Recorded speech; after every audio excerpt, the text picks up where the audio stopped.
London থেকে দেশে ফেরার পর ক্যাটরিন জানতে পারে তার ভালোবাসার মানুষ কিছুদিন পর যার সাথে তার বিয়ে হতে যাচ্ছে সে অ্যাক্সিডেন্টে মারা গেছে। মনে মনে একটু কষ্ট পেলেও কিছুদিনের মধ্যে সবকিছু স্বাভাবিক হয়ে যায়। কিন্তু ঠিক ওই মুহূর্তে একটা মেয়ে এসে ক্যাটরিনকে জানায় তার প্রেমিকের মৃত্যু কোনো স্বাভাবিক মৃত্যু না, এর পিছনে রয়েছে কোনো বড়সড় একটা রহস্য। ক্যাটরিনও যখন তার প্রেমিকের এই মৃত্যুর রহস্য বের করতে কোমর বেঁধে মাঠে নেমে পড়ে তখন তার সামনে আসতে শুরু করে একের পর এক এমন এমন সত্যতা যেটার জন্য সে মুঠেও প্রস্তুত ছিল না। হ্যালো বন্ধুরা, আমি আশরাফ আজ আপনাদের জন্য 2016 সালে রিলিজ হওয়া ন্যানির অসাধারণ একটা সাসপেন্স থ্রিলার মুভির এক্সপ্লেনেশন নিয়ে এসেছি, যার নাম হচ্ছে জেন্টলম্যান। মুভি শুরু হয় আমাদের লন্ডন থেকে ভারতের হায়দ্রাবাদের উদ্দেশ্যে আসা একটা ফ্লাইটের সিন দেখিয়ে, যে ফ্লাইটের মধ্যে ছিল ক্যাটরিন এবং ঐশ্বরিয়া নামের দুজন মেয়ে। এরা দুজনেই একই ফ্লাইটেই পাশাপাশি একই সিটেই লন্ডন থেকে হায়দ্রাবাদে ফিরছিল। যেহেতু তারা পাশাপাশি বসেছিল তাই দুজন একজন একজনের সাথে পরিচয় হচ্ছে। প্রথমে ক্যাটরিন নামের মেয়েটি তার পরিচয় দেয়, বলে সে একজন ভিজুয়াল এফেক্ট আর্টিস্ট, অর্থাৎ মুভিজ, অ্যানিমেশন এগুলোতে ভিজুয়াল এফেক্টের কাজ করে আর কি। একটা প্রজেক্টের কাজেই সে লন্ডন গেছে, এখন কাজটা শেষ করে আবার দেশে ফিরছে। এরপর ক্যাটরিন আয়ুষকেও জিজ্ঞাসা করে যে তুমি কি কাজে লন্ডন গেছো। আয়ুষ বলে কিছুদিন পর আমার বিয়ে, ওইখানে কিছু রিলেটিভ আছে, তাদেরকে ইনভাইট করার জন্যই সেখানে গেছি, সাথে তাদের সাথে দেখা সাক্ষাৎও হয়ে গেল। এরা শুনে ক্যাটরিন আয়ুষকে বিয়ের জন্য কংগ্রেস জানায়। আয়ুষ ক্যাটরিনকে জিজ্ঞাসা করে যে তোমার ব্যাপারে কিছু বলো, তুমি কি ম্যারিড নাকি ওই আছে। ক্যাটরিনও বলে হ্যাঁ আমার একটা বয়ফ্রেন্ড আছে। শুনে আয়ুষ বলে গন্তব্য অবধি পৌঁছাতে আমাদের 6 ঘন্টা সময় লাগবে, তো এই 6 ঘন্টা চুপচাপ বসে না থেকে চলো আমরা একজন একজনকে আমাদের লাভ স্টোরি হলেও শেয়ার করি, অন্তত সময় হলেও কাটবে। ক্যাটরিন ও আয়ুষকে তার ব্যাপারে বলতে শুরু করে, যার সাথে সাথে সিন শিফট হয়ে যায় আমাদের গৌতম নামের এই ছেলেটার উপর। গৌতমের ব্যাপারে বলতে গেলে তার একটা অ্যাডভেঞ্চার ক্লাব আছে। বর্তমানে এখন গৌতম একটা চার্চে এসেছে তার এক বন্ধুর বিয়েতে আর কি। এই চার্চের এইখানে গৌতম প্রথমবারের মতোই ক্যাটরিনকে দেখতে পায়, আর তাকে দেখে তার এতটাই যে সুন্দর লাগে, প্রথম দেখাতেই গৌতম ক্যাটরিনের জন্য একদম পাগল হয়ে যায়। বেশ সাথে সাথে গৌতম তার পিছনেও লাগে, যেটা ক্যাটরিনও একটু একটু আন্দাজ করতে পারে। এখন ক্যাটরিনের ফ্যামিলির ব্যাপারে বলতে গেলে তার ফ্যামিলিতে তার মা বাবা কেউ নেই। হ্যাঁ, দুঃসম্পর্কের একটা আঙ্কেল আছে যে কিনা ছিল 1 নম্বরের লুচ্চা একটা লোক, সবসময় ক্যাটরিনের পিছনে পড়ে থাকতো তাকে বিয়ে করার জন্য। এর নাম ছিল ডেভিড। ডেভিড সবসময় সে ক্যাটরিনকে বিয়ের জন্য ডিস্টার্ব করত।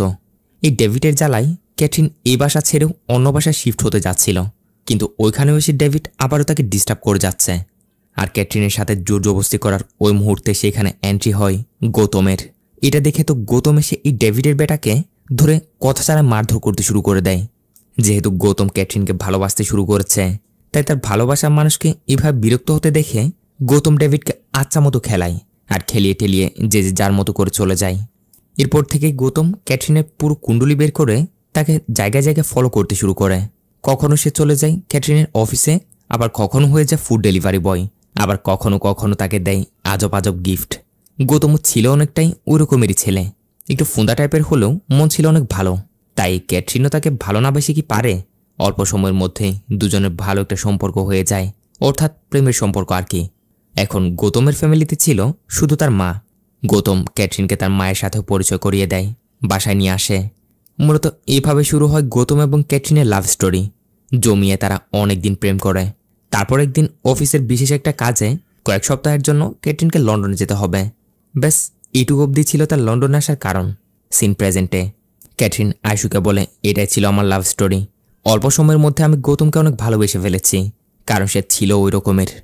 তো এবার তোমারটা শুনি, তোমার বিয়ে কার সাথে আর কীভাবে ঠিক হয়েছে। কথা মতো এবার আয়ুষ ক্যাটরিনকে তার গল্প বলতে শুরু করে, যার সাথে সাথে সিন শিফট হয়ে যায় জয়নামের শহরের বিখ্যাত একজন বিজনেসম্যানের উপর।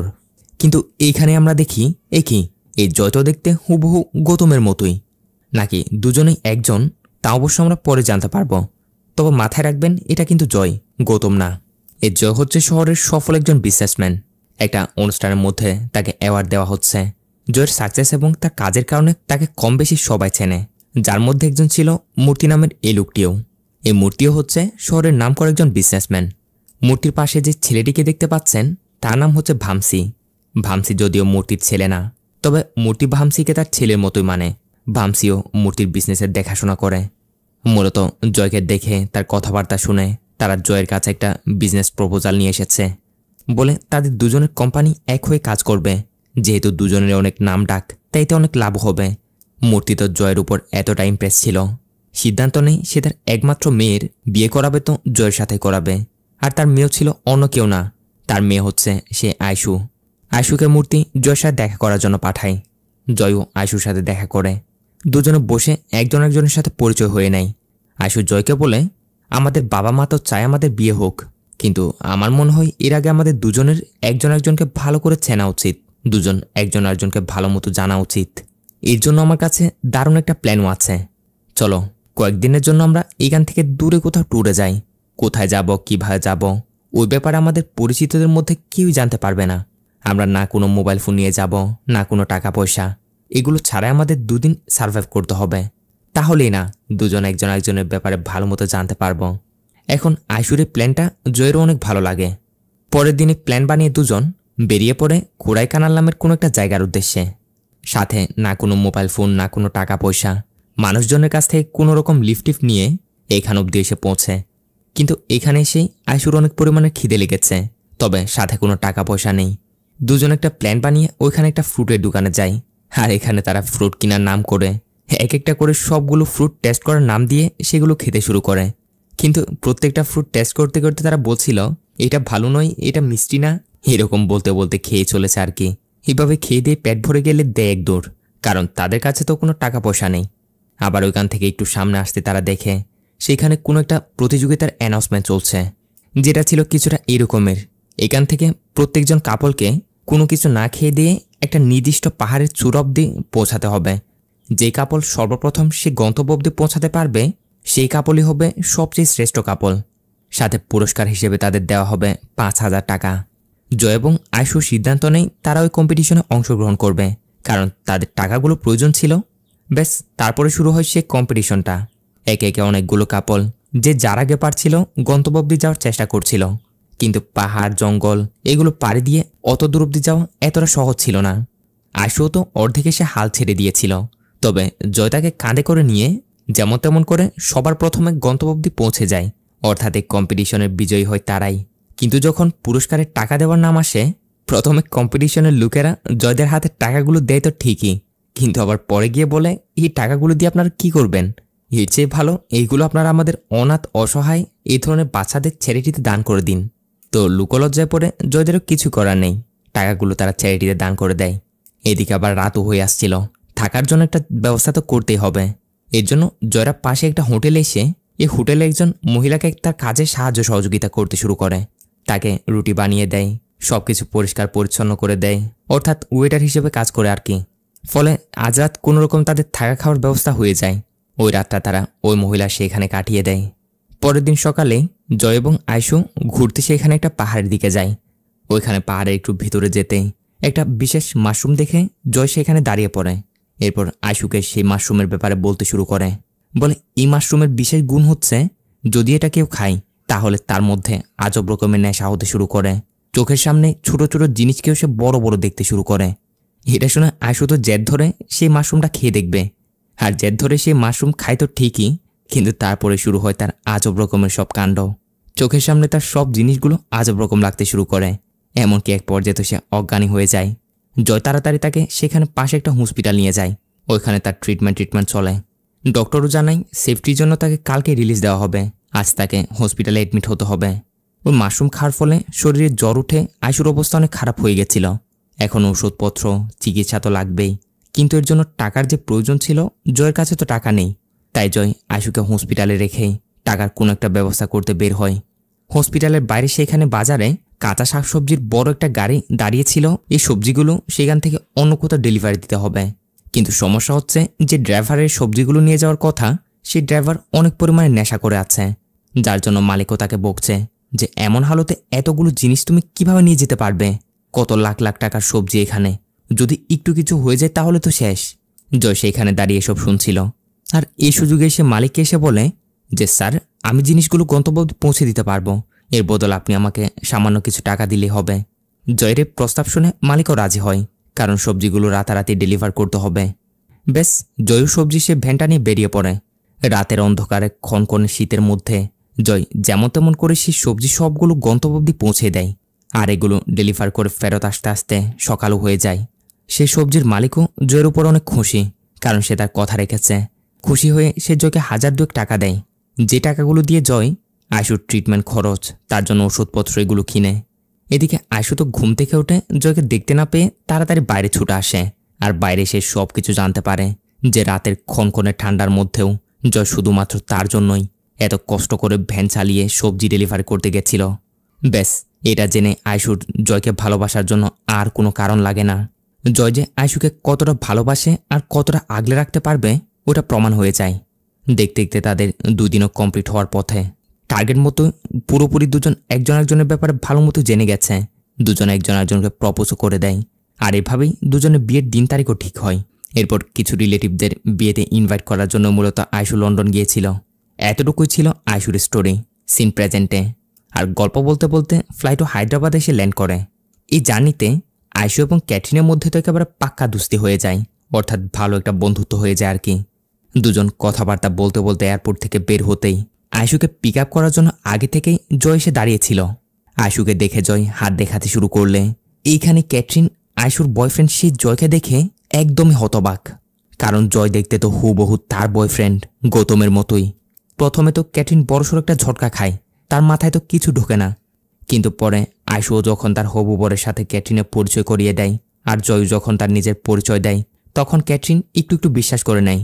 আয়ুরাও যেতে যেতে ক্যাটরিনকে বলে, আমি তোমাকে কল করব, আমাদের বিয়েতে অবশ্যই তোমাকে আসতে হবে। এখন জয় এবং গৌতম যে দেখতে একই রকম, এটা ক্যাটরিন আপাতত কাউকেই বলে না। যারপর সে সোজা এয়ারপোর্ট থেকে চলে আসে তার বয়ফ্রেন্ড গৌতমের বাসায়। বাসায় গৌতমের মা ছিল। এসে এক্সাইটেড হয়ে সে তাড়াতাড়ি ঘরে ঢুকে গৌতমকে ডাকতে শুরু করে। কিন্তু এইখানে ভিতরে ঢুকতেই সে যা দেখে তার পায়ের নিচ থেকে তো মাটি সরে যাওয়ার অবস্থা। দেখে গৌতমের একটা ফটোতে মালা ঝোলানো, অর্থাৎ গৌতম আর বেঁচে নেই। এই দৃশ্য দেখে ক্যাটরিন তো নিজের পায়ে দাঁড়াতেই পারে না।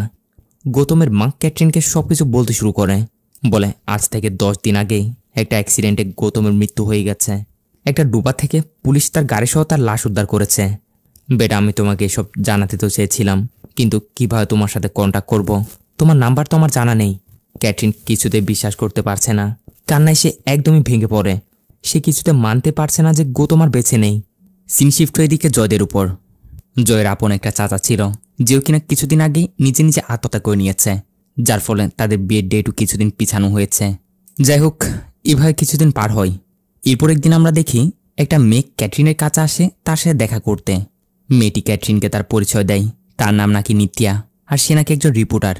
এই নিত্যা ক্যাটরিনকে বলে, গৌতম তো তোমার বয়ফ্রেন্ড ছিল, তার ব্যাপারে কিছু জানানোর জন্য এসেছি তোমাকে।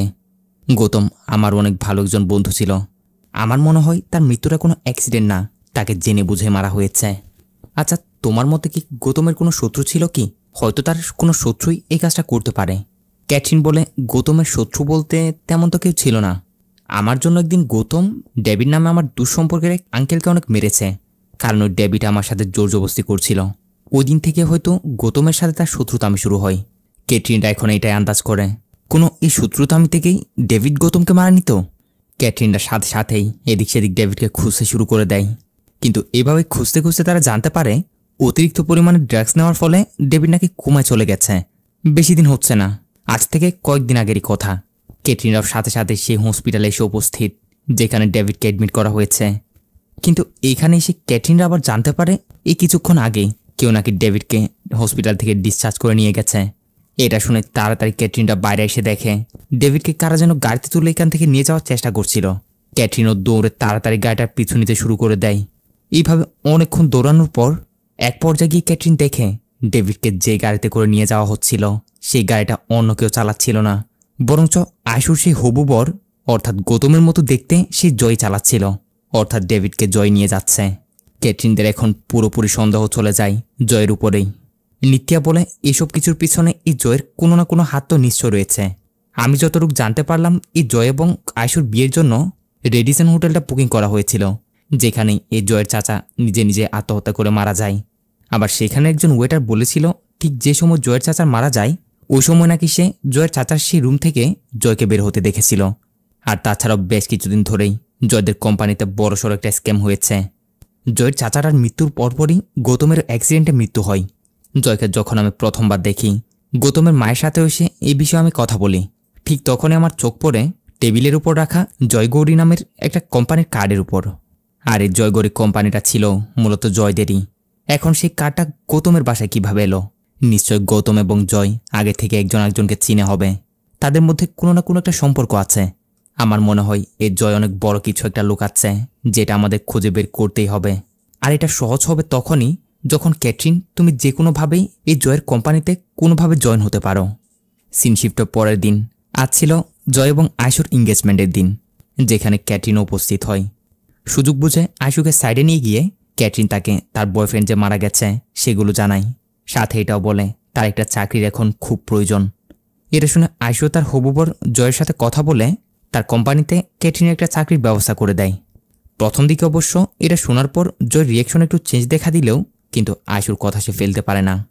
তাই জয়ের কোম্পানিতে এসে ক্যাটরিনের জন্য চাকরির একটা ব্যবস্থা করে দেয়, যার পরের দিন থেকেই ক্যাটরিনও জয়দের কোম্পানিটাতে গিয়ে জয়েন করে। এই যে লোকটাকে দেখতে পাচ্ছেন, এ হচ্ছে এখানের ম্যানেজার। একেবারে খাঁটি ফুঁদা টাইপের একজন লোক।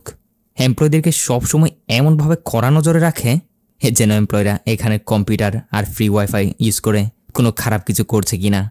এভাবে সে কিবোর্ডে কিছু একটা স্প্রে করে করে দেখতো কোন এমপ্লয় কিবোর্ডের কোন বাটনটা বেশি করে টাইপ করতো, অর্থাৎ বুঝতে তো পারছেন। যাই হোক, ক্যাটরিন এসে এখানে একে একে সবার সাথে পরিচয় হয়ে নেয়। কিন্তু এদিকে জয়কে দেখা যায় ক্যাটরিনের দিকে কেমন করে করে যেন নজর রাখছে। মানে ক্যাটরিন এসেছে জয়ের উপর নজর রাখতে, উল্টো জয়ও কিনা ক্যাটরিনের উপরে নজর রাখছে। অবশ্য এটা জয় বুঝে যায় ক্যাটরিন তার উপরে নজর রাখতেই চাকরির বাহানা দিয়ে এখানে এসেছে। পরবর্তী দিন ক্যাটরিন কী করে, সে ম্যানেজার কেশবের কাছে গিয়ে এই কোম্পানির একটা ব্লুপ্রিন্ট চাই। ব্লুপ্রিন্ট বলতে কোম্পানিটার ম্যাপ আর কি, অফিসের কোন জিনিস কোথায় আছে সেখানে সব কিছু উল্লেখ থাকবে। যদিও প্রথম দিকে কেশব ক্যাটরিনকে সাফ সাফ মানা করে দেয় যে এরকম কোনো এমপ্লয়কেই কোম্পানির ব্লুপ্রিন্ট দেওয়া যায় না, কিন্তু ক্যাটরিন আগে থেকে কেশবের কিছু আজব আজব পার্সোনাল ভিডিও কালেক্ট করে রেখেছিল, যেগুলো দেখিয়ে এখন সে কেশবকে ব্ল্যাকমেল করতে শুরু করে। এখন এই ভিডিও ভাইরাল হলে তো কেশবের মান সম্মান সবই যাবে, তাই তাকে ক্যাটরিনের কথা মতো কোম্পানির ব্লুপ্রিন্ট তাকে দিতেই হয়। মূলত এই ব্লুপ্রিন্ট থেকে ক্যাটরিন এটাই দেখে পুরো কোম্পানির কোন জায়গায় সিসিটিভি ক্যামেরা লাগানো আছে, যাতে করে জয়ের উপর নজর রাখতে তার সহজ হয়। এমনকি খুবই চালাকি করে ক্যাটরিন জয়ের পার্সোনাল কেবিনের চাবিটার একটা চাপ নিয়ে নেয়, যাতে করে সে এটার একটা নকল চাবি বানাতে পারে।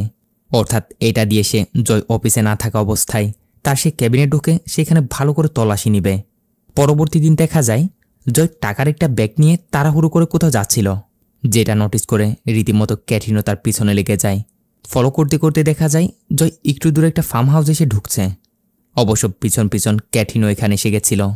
আর এখানে গিয়ে দেখা যায় জয় এসেছিল সেই ভামসি, অর্থাৎ আয়ুর বাবার সেই পালিত ছেলে ভামসি, তার সাথে দেখা করতে। আর টাকার সেই ব্যাগটাও সে তাকে দিচ্ছে, বলছে এখানে 25 লক্ষ টাকা আছে। ভামসি বলে কিন্তু এর থেকেও তো বেশি নিয়ে আসার কথা ছিল। যাই হোক, এখন অ্যাডজাস্ট করে নিচ্ছি, পরের বার কিন্তু বেশি আনতেই হবে, না হলে বুঝতে তো পারছো ভিডিওটা কিন্তু পুলিশের কাছে চলে যাবে। এখানে এসব দেখে বোঝা যায় কোনো একটা বিষয় নিয়ে ভামসি জয়কে ব্ল্যাকমেল করছে। ব্ল্যাকমেল করে করে তার কাছ থেকে কোম্পানির টাকাগুলো নিচ্ছে, কিন্তু জয় তার কোনো প্রতিবাদ করতে পারছে না। ক্যাটরিন ওই সব কিছু দেখে ব্যাপারটা বুঝে যায়। তাড়াতাড়ি বাইরে এসে ক্যাটরিন বিষয়টা নিত্যাকে কল করে জানিয়ে দেয়। বাট তখনই দেখা যায় অপোজিট সাইড থেকে বিরাট একটা ট্রাক ক্যাটরিনের দিকে এগিয়ে আসছে। বোঝা যাচ্ছে তার অ্যাক্সিডেন্ট করে তাকে মারতে আসছে। কিন্তু ওই মুহূর্তে আবার ভাগ্যক্রমে কোত্থেকে যেন সেই অফিসার কেশব ফুলের একটা তুরা নিয়ে তার গাড়ি করে ক্যাটরিনের কাছে আসছিল, অর্থাৎ তার সাথে লাইন মারতে। আর কেশব এসে একদম ক্যাটরিনের সামনে তার গাড়িটা দাঁড় করায়, যার ফলে ক্যাটরিনের জায়গায় ওই ট্রাকটা উড়িয়ে দেয় হচ্ছে কেশবকেই। এখন এই ঘটনায় কেশব বেচারার হালত খারাপ, গুরুতর আহত হয়, তবে ক্যাটরিনও ছোটোখাটো ব্যথা পায়। যাই হোক, পরবর্তী সিনে দেখা যায় ক্যাটরিন চুপি চুপি সেই নকল চাবিটা দিয়ে জয়ের অফিস রুমটাতে ঢুকে পড়ে আর সেখানে কম্পিউটার চেক করতে শুরু করে। এমনকি এখানে গুরুত্বপূর্ণ কিছু ফোল্ডার সে তার পেন ড্রাইভের মধ্যে কপি করে নিয়ে নেয়। এরপর এদিক সেদিক কিছু একটা খুঁজতে শুরু করে। এখানে সে একটা ফাইল দেখতে পায়, যে ফাইলটা ছিল ক্যাটরিনের সেই আঙ্কেল ডেভিড নামের লোকটাকে হসপিটাল থেকে ডিসচার্জ করার ফাইলটা। সাথে সেইখানে এটাও লেখা ছিল যে ডেভিডকে বর্তমানে কোথায় রাখা হয়েছে। ক্যাটরিন দেখে ডেভিডকে এরকম একটা অরফানেজে রাখা হয়েছে। ক্যাটরিন এসব নিয়ে ঘাটাঘাটি করছিল কি ঠিক ওই মুহূর্তে সেখানে জয় এসে হাজির হয়। জয়কে দেখে ক্যাটরিন তাড়াতাড়ি এক জায়গায় গিয়ে লুকিয়ে পড়ে। তবে জয় ভিতরে আসতেই এখানে হালত দেখে সে বুঝে যায় যে তার এখানে কেউ ঢুকে জিনিসপত্র চেক করেছে। অবশ্য জয় মনে করছে এখানে ভামসি ঢুকেছে, তাই সে ভামসিকে কল করে বকতে শুরু করে যে তোর কথা মতো তোকে বারবার টাকা দেওয়ার পরও তুই আমার অফিসে কেন ঢুকলি। ওই দিক থেকে ভামসি কিছু একটা বললেই সাথে সাথে জয় দেয় এক দৌড়, তাড়াহুড়ো করে বেরিয়ে কোথাও যেতে শুরু করে। এদিকে ক্যাটরিনা নিত্যা তাড়াতাড়ি যেতে শুরু করে ওই অরফানেজটার মধ্যে যেখানে ডেভিডকে রাখা হয়েছিল। ডেভিডের কাছ থেকে কোনো না কোনো একটা ইনফরমেশন তারা পাবেই, ওটার জন্য তারা তার কাছে যাচ্ছে। কিন্তু এইখানে এসে দেখা যায় একই, এই ডেভিডকে তো তাদের আসার আগে আগেই কেউ মেরে দিয়ে চলে গেছে। ক্যাটরিন তখনই বাইরে নোটিস করে জয় এখান থেকে তাড়াহুড়ো করে পালাচ্ছে। ক্যাটরিন বুঝে যায় নিশ্চয় তাদের এখানে আসার আন্দাজ পেয়েই জয় এসে তাদের আগে আগেই ডেভিডকে মেরে দিয়ে চলে যাচ্ছে। সিন কাট হয়। পরবর্তী সিন চলে যায় একটা পার্টির মধ্যে, যেখানে জয়, ভামসি, ক্যাটরিন, আয়ুষ সবাই তারা উপস্থিত ছিল। পার্টি শার্টি করে চারজন একই গাড়িতে করে বাসার দিকে যাচ্ছিল। দেখা যায় কোনো একটা প্ল্যান বানিয়ে ক্যাটরিন ভামসির সাথে ফ্লার্ট করছিল। এইভাবে একটু পর যে যে তার বাসায় চলে আসে, তারা ক্যাটরিনকে তার বাসার সামনে নামিয়ে দেয়। জয়কেও দেখা যায় বাসা আসার পর কিছু একটা নিয়ে অনেকক্ষণ ভাবনা চিন্তা করছিল, আর অনেক ভাবনা চিন্তা করে ভামসিকে কল দেয়। বলতে শুরু করে, ভামসি আমি সত্যিটা সবাইকে বলতে যাচ্ছি, যা কিছু হয়েছে আমি সব কিছু পুলিশকে জানিয়ে দিব। এতে আমার কি হবে না হবে তাতে আমার কোনো কিছু যায় আসে না, দেখি তুই আমার কি করতে পারিস। আমি পুলিশকে সব কিছু বলতে যাচ্ছি। এটা শুনে ভামসি তাড়াহুড়ো করে তার বাসায় যায়। তাড়াতাড়ি তার রুমে ঢুকে ওইখান থেকে সে কিছু পেন ড্রাইভ আর কিছু ডিভিডি প্লেয়ার বের করে সেগুলো চেক করতে শুরু করে। দেখছিল সব কিছু ঠিকঠাক মতো আছে কিনা। কিন্তু তখনই চলে আসে জবরদস্ত একটা টুইস্ট। দেখা যায় জয় আগে থেকে সেখানে দাঁড়িয়ে আছে, আর কোনো কথা ছাড়াই দুজনের মধ্যে ফাইট শুরু হয়ে যায়। জয় চাইছিল পেন ড্রাইভওয়ালা ব্যাগটা কোনো রকম করে ভামসির থেকে নেওয়ার জন্য, কিন্তু ভামসি চাইছিল এটা কোনোভাবে যেন জয়ের হাতে না যায়। অনেক লম্বা একটা ফাইটের পর ভামসি গাড়িতে বসে পেন ড্রাইভওয়ালা ব্যাগটা নিয়ে সেখান থেকে পালাতে শুরু করে। তবে জয়ের সাথে সাথে ভামসির পিছনে লেগে যায়। এইভাবেই একজন একজনের পিছু করতে করতে ভামসি যখন ফুল স্পিডে গাড়ি নিয়ে চলে যাচ্ছিল, ঠিক তখনই জয় তার গাড়িটা ভামসির গাড়ির সামনে দাঁড় করিয়ে দেয়, যার ফলে হয়ে যায় ভামসির গাড়িটার বড়সড় একটা অ্যাক্সিডেন্ট। এরপর জয় গাড়ি থেকে বের হয়ে সে প্রথমতেই ভামসির কাছে গিয়ে তার কাছ থেকে পেন ড্রাইভের সেই ব্যাগটা নিয়ে নেয়। এটা নেওয়ার পর ভামসি সহ তার গাড়িটাকে সে ধাক্কা দিতে দিতে রাস্তার অনেক উপর থেকে একদম নিচে ফেলে দেয়, যার ফলে জায়গায় ভামসির গেম ওভার। সিনো শিফটের পরবর্তী দিন, যেখানে দেখা যায় আয়ুষ ক্যাটরিনের বাসায় এসেছে। মূলত জয় এবং আয়ুষের বিয়ের জন্য শপিং করতে যাওয়ার কথা, তো আয়ুষ কী করে তার সঙ্গী হিসেবে ক্যাটরিনকেও তার সাথে নিয়ে যেতে চায়, এজন্য সে ক্যাটরিনের বাসায় এসেছে। ক্যাটরিনকে দেখা যায় ওয়াশরুমের ভিতর থেকে আয়ুষকে বলছিল, আয়ুষ আলমারির ভিতর থেকে আমার টাওয়ালটা একটু এনে দিতে পারবে, আমি ভুলে টাওয়াল রেখে ওয়াশরুমে চলে এসেছি। কথা মতো আয়ুষও যায় আলমারি থেকে টাওয়ালটা নেওয়ার জন্য, কিন্তু আলমারি খুলতে সে এখানে দেখে আলমারির ভিতরে জয়ের একটা ফটো রাখা, সাথে তার একটা জ্যাকেটও। ক্যাটরিন কিন্তু জেনে বুঝে এরকম একটা প্ল্যান করেছে যাতে করে এগুলো আয়ুষের সামনে পড়ে। এর কারণ অবশ্য একটু পরে বুঝতে পারবেন। এইসব দেখে আয়ুষ তো ধারণা করে ক্যাটরিন এবং জয়ের মধ্যে কিছু একটা চলছে। সে সরাসরি ক্যাটরিনকে জিজ্ঞাসা করে যে জয়ের এইসব জিনিস তোমার কাছে কিভাবে এলো। ঠিক ওই সময় সেখানে জয় এসে হাজির হয়। আয়ুষ জয়ের কাছ থেকেও জিজ্ঞাসা করে যে তোমার এসব জিনিসপত্র, তোমার ছবি ক্যাটরিনের কাছে কিভাবে এসেছে। জয় তো সোজাসুজি বলে দেয় এসব ব্যাপারে আমি কিছু জানি না, কি বলতে চাইছো আমি বুঝতে পারছি না। আয়ুষ এদের দুজনকে সন্দেহ করে মন খারাপ করে অনেক বকাঝকা করতে শুরু করে। ক্যাটরিনকে বলে তোমাকে আমি নিজের বোনের মতো করে আশ্রয় দিয়েছি, আর তুমি কিনা পিঠ পিছে এরকম একটা কাজ করলে। এইসব বলে টলে সে মন খারাপ করে সেখান থেকে বেরিয়ে যায়। আর তার যাওয়ার পর ক্যাটরিন জয়কে বলতে শুরু করে, আয়ুষকে তোমার হাত থেকে বাঁচানোর জন্য আমি এরকমটা করলাম। আমি জানি ডেভিডকে তুমি মেরেছ, আর কাল রাতে ভামসিকেও। আয়ুষদের বিশাল সম্পত্তি আর তাদের কোম্পানির উপর লোভ করেই তুমি তাকে বিয়ে করতে যাচ্ছ। এই জন্যই আমি তোমার মতো একজনের হাত থেকে আয়ুষকে বাঁচালাম। আমি তো এইটাই বুঝতে পারছি না আমার গৌতম কিভাবে মরল। নিশ্চয় তাকেও তুমি মেরেছ, বলো কেন করলে এরকমটা। তখনই জয় কান্না করে করে বলতে শুরু করে, যদি গৌতম না মরত তাহলে জয়ের পরিবার আজ পুরোপুরি ধ্বংস হয়ে যেত। এরকমটা বলে সে কান্না করতে করতে ইশারায় ক্যাটরিনকে কিছু একটা বোঝায়। আর এখানে আমরা এটা জানতে পারি এটা জয় না, এটাই হচ্ছে আসলে ক্যাটরিনের গৌতম। যে মারা গেছে সেই হচ্ছে আসলে জয়। জয়ের মৃত্যুর পর গৌতমই জয়ের অ্যাক্টিং করছে, কিন্তু কেন একটু পর সেটাও ক্লিয়ার করছি। যা কিছু হয়েছিল গৌতম সব কিছু ক্যাটরিনকে বলতে শুরু করে। গৌতম বলে, তোমার লন্ডনে চলে যাওয়ার পর আমাদের ক্লাবের একটা স্পন্সরের জন্য আমি একটা ওয়েবসাইট খুঁজছিলাম, ঠিক তখনই জয়ের কোম্পানির ওয়েবসাইট আমার সামনে আসে, যেখানে আমি প্রথমবারের মতো জয়কে দেখে একদমই শক হয়ে যাই, কারণ সে দেখতে হুবহু আমার মতোই। আমি তো তাকে দেখে একেবারে ঠাসি খেয়ে যাই। জাস্ট আমি একটু চেঞ্জ হলেই দেখতে তার মতোই হব। খুশি হয়ে আমি একদম তার মতো সেজে গুজে তার লুক নিয়ে সোজা তার অফিসে যাই। আমি জানতাম জয়দের কোম্পানির টাকা পয়সা এবং স্পন্সরের লেনদেন করতেন তার চাচা। তা আমি একদম জয়ের মতো সেজে সোজা তার চাচার সাথে গিয়ে দেখা করতে যাই, যাতে উনি আমায় দেখে ইমপ্রেস হয়। তবে যখনই আমি তার রুমে সেখানে যাই, উনি তো সত্যি সত্যি আমাকে জয় মনে করতে শুরু করে। আমাকে ধরে তাড়াতাড়ি রুমে ঢুকায়। অবশ্য আমি ওনাকে বোঝানোর অনেক চেষ্টা করছিলাম যে আমি জয় না, আমি গৌতম। বাট তখনই সে বলতে শুরু করে সে তাদের কোম্পানির 500 কোটি টাকা জোয়ায় উড়িয়ে দিয়েছে, আর তাকে নাকি এটা করতে উৎসাহ করেছিল সেই ভামসি। ভামসির চক্করে পড়েই তার চাচা এমনটা করেছে। এখন বর্তমানে কোম্পানির অ্যাকাউন্টে একটা পয়সাও নেই।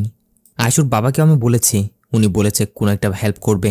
জয়, আমি কোনোদিন তোমার বাবার সামনে গিয়ে দাঁড়াতে পারবো না, এই জন্য আমি আজ পৃথিবী থেকে বিদায় নিচ্ছি। বলে জয়ের চাচাটা সেখানে মারা যায়, অর্থাৎ সে আগে থেকে কিছু একটা খেয়ে নিয়েছিল। এখন এইসব দেখে গৌতম তো রীতিমতো শখ। সে বুঝতে পারছে না এখন সে কি করবে। আপাতত সেখান থেকে বেরিয়ে যাওয়াটাই সে বেটার মনে করে।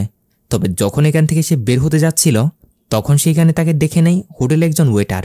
তারপর তাড়াহুড়ো করে যখন সে গাড়ি নেওয়ার জন্য পার্কিং লটে আসে, তখন সেখানে দেখে ওই ডেভিড এবং তার কিছু লোকজন মিলে জয়কে গৌতম মনে করে তারা তাকে মারতে মারতে ধরে নিয়ে যাচ্ছে। কারণ ওই যে গৌতমের সাথে ডেভিডের একটা শত্রুতামি হয়েছিল না, তার জন্য ডেভিডরা গৌতমের থেকে প্রতিশোধ নিতে চায়। কিন্তু এখন তারা যাকে নিয়ে যাচ্ছে সেটা তো গৌতম না। তাই গৌতম জয়কে বাঁচানোর জন্য তাদের পিছন পিছন যেতে শুরু করে। অনেকক্ষণ ধরে পিছু করার পর পরিত্যক্ত একটা ফ্যাক্টরিতে এসে পৌঁছে। কিন্তু গৌতম যতক্ষণে জয়ের কাছে যাবে, ততক্ষণে ডেভিডরা জয়ের পেটে ছুরি ঢুকিয়ে তাকে প্রায় মেরে দিয়েছে। গৌতমের আসতে আসতে ডেভিডরা সেখান থেকে পালিয়ে যায়। তবে তারা পালানোর আগে এইটা দেখে নিয়েছিল যে এরা দুজন তো দেখতে হুবহু একই রকমই। এদিকে জয় যখন মৃত্যুর একদম শেষ পর্যায়ে, গৌতম তার কাছে এসে বসে। গৌতমকে দেখে জয় একদম অবাক যে এ তো দেখতে হুবহু তার মতোই। গৌতম অবশ্য জয়কে হসপিটাল নিয়ে যেতে চাইলে জয় মানা করে দেয়, যার কোনো লাভ নেই, তার সময় ফুরিয়ে এসেছে। বলে আমার হাতে আর সময় নেই। আমি জানি না তুমি কে আর তোমার কারণে কে এরা আমাকে মারল কিনা, তবে আমার পরিবার আর আমার কোম্পানিকে বাঁচানোর দায়িত্ব আমি তোমাকেই দিলাম। তাদের একমাত্র ভরসা হচ্ছে আমি। যদি আমি এভাবে চলে যাই তাহলে সব একেবারে শেষ হয়ে যাবে। গৌতম, উপরওয়ালা তোমাকে আমার কাছে পাঠিয়েছে। প্লিজ দয়া করে তুমি আমার কোম্পানি এবং আমার পরিবারকে দেখে রাখিও। আয়শু আমার মৃত্যুর খবরটা কিছুতেই মানতে পারবে না। এসব বলে টলে জয় গৌতমের কাছ থেকে ওয়াদা নিয়ে নেয়, যার সাথে সাথে তার মৃত্যুও হয়। গৌতম এটা ভালো করে জানে জয়ের মৃত্যুর কারণ সে নিজেই। ডেভিডরা জয়কে গৌতম মনে করে মেরে দিয়েছে, তাই গৌতমকেও জয়ের জন্য কিছু একটা তো করতে হবে। তার ওয়াদাটা রাখতে সে জয়কে তার কাপড় চোপড় পরিয়ে দেয়, আর জয়ের কাপড় চোপড়গুলো সে পরে একদম জয়ের মতো হয়ে যায়। তারপর গৌতমের গাড়িতে জয়কে বসিয়ে দিয়ে গাড়িটা পানিতে ফেলে দেয়, যাতে করে সবাই মনে করে গৌতমের মৃত্যু হয়েছে, কিন্তু জয় এখনো বেঁচে আছে। এসব করার পর ওইখান থেকে গৌতম প্রথমতে তার বাসায় তার মায়ের কাছে আসে। এসে তার মাকে সে সব কিছু খুলে বলে। তার মাও তাকে সান্ত্বনা দেয় যে বেটা, আমার মনে হয় তোমাকে তার পরিবারের পাশে গিয়ে দাঁড়ানো উচিত। আজ থেকে আমরা মনে করব গৌতম মারা গেছে, জয় বেঁচে আছে। এইভাবেই গৌতম জয় সেজে তার পরিবারের সাথে থাকতে শুরু করে, তার কোম্পানি আর তার সব কিছু দেখাশোনা করতে শুরু করে। কিন্তু এরপর একদিন হঠাৎ করেই ভামসি এসে গৌতমকে বলতে শুরু করে, বাহ কি দারুণ অ্যাক্টিং তোমার। আমি জানি তুমি জয় না, তুমি গৌতম, কারণ জয়কে তো আমি নিজে মারিয়েছি। এইখানে আমরা ফ্ল্যাশব্যাকের ভিতরে ফ্ল্যাশব্যাকে দেখতে পাই আসলে আয়শুর বাবা চাইছিল আয়শু এবং জয়ের বিয়ের পর তাদের কোম্পানিটাও জয় দেখাশোনা করুক, অর্থাৎ আয়শুর বাবা তার কোম্পানিটাও জয়ের নামে করতে যাচ্ছিল। কিন্তু ভামসি এটা কিছুতে মানতে পারবে না, কারণ তার উদ্দেশ্য ছিল আয়শুদের সব সম্পত্তি এবং কোম্পানিটার মালিক হওয়া। ওই দিনই সে সিদ্ধান্ত নেয় জয়কে রাস্তা থেকে সরাতেই হবে। আর এই কাজটা করার জন্য সে গিয়ে পৌঁছায় সেই ডেভিডের কাছে, অর্থাৎ গিয়ে ডেভিডকে জয়কে মারার জন্য সুপারি দিতে শুরু করে। কিন্তু ডেভিড তখন জয়ের ফটোটা দেখে একদমই শক। সে মনে করে এ তো তার ওই শত্রু গৌতমই। অবশ্য এটা সে ভামসিকে বলতে যাচ্ছিল কি, কিন্তু ভামসি তাকে চুপ করিয়ে দিয়ে বলে, বেশ আর একটা কথাও না, যত টাকা লাগবে লাগুক, একে রাস্তা থেকে সরিয়ে দাও। এতগুলো টাকা দেখে ডেভিডের চোখু কপালে, মনে মনে বলতে শুরু করে, ভালোই তো, এক দিলে দুই পাখি। এদিকে তার প্রতিশোধ নেওয়া হয়ে যাবে, আবার উপর থেকে এতগুলো টাকাও পেল। আসলে ডেভিড কিন্তু জয়কে এখনো গৌতমই মনে করছে, মানে সে এটা জানে না যে এরা দুজন আলাদা আলাদা মানুষ। তাই সে প্ল্যান বানিয়ে জয়ের পিছু নিয়ে কোম্পানির পার্কিং লট থেকে জয়কে তুলে নিয়ে এসে মেরে দেয়। আর যখন জয়কে মারা হচ্ছিল তখন সেখানে ভামসি উপস্থিত ছিল। জয়কে মারার পর যখন সেখানে গৌতম এসে হাজির হয় তখন ভামসিও গৌতমকে দেখে একদমই শক। এমনকি লুকিয়ে এসে সব কিছু ভিডিও করতে শুরু করে। এমনকি ভিডিওটা সে এমনভাবে এডিট করে যেখানে মনে হচ্ছিল জয়ের মার্ডারটা গৌতমই করেছে। এরপর সে জয় সেজে তার কোম্পানি আর তার সব সম্পত্তি দখল করতে এসেছে। বেশ, এই ভিডিওটা দেখিয়ে মূলত ভামসি গৌতমকে ব্ল্যাকমেল করে যাচ্ছিল। সাথে সে গৌতমকে বলেছিল, যদি তুমি সত্যিটা কাউকে বলতে চাও তাহলে তোমার পরিবার তো শেষ হবে, সাথে জয়ের পরিবারও শেষ হবে। আর এই ভিডিওর কারণে তুমি কিছু করতেও পারবে না, পুলিশ তোমাকে ধরে নিয়ে যাবে। তো এই জন্যই মূলত গৌতমেরও ভামসির কথা মতো করা ছাড়ার কোনো উপায় ছিল না। তবে জয়ের আসল মার্ডারার এবং সত্যিটা প্রমাণ করতে গৌতমের কাছে একটা উপায় ছিল, যেটা হচ্ছে ডেভিড। কিন্তু ভামসি এই রাস্তাটা বন্ধ করতে অনেক আগেই ড্রাগসের ওভারডোজ দিয়ে ডেভিডকে মারার চেষ্টা করে। ভাগ্যক্রমে ডেভিড মরে না ঠিকই, তবে কোমায় চলে যায়। ডেভিডকে হসপিটালে অ্যাডমিট করা হলে গৌতম জানত ভামসি প্রমাণ মেটানোর জন্য হসপিটাল গিয়ে হলেও ডেভিডকে মেরে দিবে। তাই প্রমাণের জন্য ডেভিড সুস্থ হওয়া অবধি তাকে সেভ করার জন্যই গৌতম হসপিটাল থেকে ডেভিডকে ডিসচার্জ করিয়ে তার সাথে নিয়ে গেছিল। তাকে ওই আশ্রমের সেফ জায়গায় লুকিয়ে রাখে। তবে ভামসিও যেমন তেমন করে ডেভিডকে কোথায় লুকিয়েছে সেটা বের করেই ফেলে, যার পর সে ওইখানে গিয়ে ডেভিডকেও শেষ করে দেয়। তখন গৌতম তাড়াহুড়ো করে ডেভিডকে বাঁচানোর জন্য মূলত আশ্রমের দিকে এসেছিল। কিন্তু ক্যাটরিন তাকে দেখে এটাই মনে করে যে ডেভিডকে এখানে এসে সেই মেরে গেছে। এরপর একদিন গিয়ে গৌতম জানতে পারে ভামসি সেই ভিডিওগুলো কিছু পেন ড্রাইভের মধ্যে লুকিয়ে রেখেছে। আর সেই পেন ড্রাইভগুলো ভামসি কোথায় রেখেছে ওটা বের করতেই গৌতম একটা প্ল্যান বানায়, যেটা ছিল ভামসিকে সে এটাই বলবে সে পুলিশের কাছে সবকিছু স্বীকার করতে যাচ্ছে। তখন ভামসিও তাড়াতাড়ি পেন ড্রাইভগুলো সেফ আছে কিনা সেটা চেক করতে যাবে। গৌতমের প্ল্যান মতো এটাই হয়, যার পর সে পেন ড্রাইভগুলো হাসিল করে ভামসির গেম জায়গায় খালাস করে দেয়। মূলত এইটাই ছিল মূল রহস্য। আশা করি বুঝতে পেরেছেন। ভামসি কোম্পানি এবং সম্পত্তির লোভে পড়ে জয়কে মারিয়ে দিয়েছে, যার মধ্যে ফেসে গেল গৌতম। সবকিছু শুনে ক্যাটরিনের কাছে পুরো বিষয়টা ক্লিয়ার, কিন্তু তারা এটা নিয়ে টেনশনে পড়ে যায় তারা আয়ুষকে কিভাবে বোঝাবে। এটা বলতেই তখনই সেখানে আমরা দেখি আসলে এতক্ষণ তারা যা যা বলছিল আড়াল থেকে দাঁড়িয়ে আয়ুষও সব কিছু শুনছিল। ঘটনা হচ্ছে সে তখন তাদের বকাঝকা দিয়ে সেখান থেকে চলে গেছিল ঠিকই, তবে আবার সে ফিরে এসেছিল এঙ্গেজমেন্টের রিংটা ফিরিয়ে দিতে। আর এসে তাদের সবকিছু আড়াল থেকে শুনে পুরো বিষয়টা সেও বোঝা যায়। জয়ের ফ্যামিলি এবং তারা সবাইও আসল সত্যতা জানতে পারে, যার পরও তারা গৌতমকেই তাদের নিজের ছেলের মতো করে আপন করে নেয়। গৌতমও সিদ্ধান্ত নেয় সে তাদেরকে জয়ের খালি জায়গাটা অনুভব করতে দিবে না। এভাবেই দেখতে দেখতে মুভিটাও এখানে শেষ হয়। তো ভিডিও কেমন লেগেছে আপনাদের কমেন্ট করে অবশ্যই জানিয়ে দিবেন। সাথে যাওয়ার আগে ভিডিওতে লাইক করে চ্যানেল সাবস্ক্রাইব করে দিতে ভুলবেন না যেন। দেখা হবে পরবর্তী ভিডিওতে। ততক্ষণে ভালো থাকবেন, সুস্থ থাকবেন। Tata, bye bye.